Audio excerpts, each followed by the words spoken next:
আজকে আমাদের Bengali HSC paper semester 4 Kolkata ইউনিভার্সিটির আন্ডারে সেমিস্টার 4 এইচএসসি পেপার বাংলা কালকে যে পরীক্ষাটা আছে তার জন্য ছুটি গল্প থেকে সাজেশন। এর আগে আমরা এখান থেকে যে সমস্ত গল্প আছে বলাই, জীবিত, মৃত, পোস্টমাস্টার সবার সাজেশান দিয়ে রেখেছি ও কবিতা থেকেও সাজেশান দিয়ে রেখেছি, সেগুলো একটু দেখে নিও। আর এখান থেকে এই এমসিকিউগুলো একটু পড়ে যেও, এখান থেকে পড়ে গেলে কমন পেয়ে যাবে।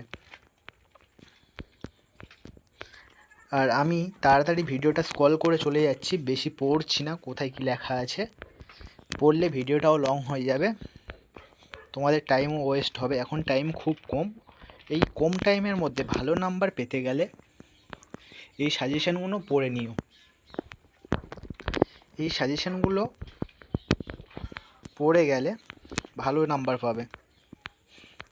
আর কারোর যদি এই সাজেশানের পিডিএফ লাগে আমাকে বলতে পারো, আমি এই সাজেশানের পিডিএফ আপলোড করে দেব, আমাকে কমেন্টে জানিও।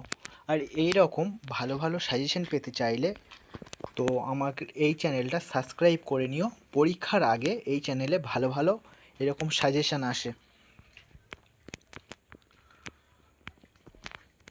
আর এই চ্যানেলে বেঙ্গলি এইচএসসি পেপারে একটি প্লে লিস্ট করা আছে, সেই প্লে লিস্টটা চেক করে নেবে, সেখানে কবিতা থেকে শুরু করে গল্প থেকে শুরু করে সমস্ত সাজেশান দেওয়া আছে।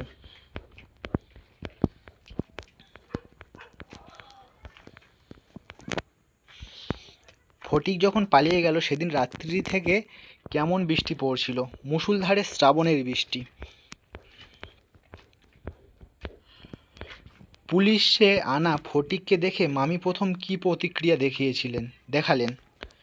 কেন বাপু, পরের ছেলেকে নিয়ে কেন এ কর্মভোগ, দাও ওকে বাড়ি পাঠিয়ে দাও। প্রচণ্ড জ্বরের প্রলাপে ফটিক চোখ মেলে কড়িকাঠের দিকে তাকিয়ে মামাকে কি জিজ্ঞাসা করেছিল, মামা আমার ছুটি হয়েছে কি?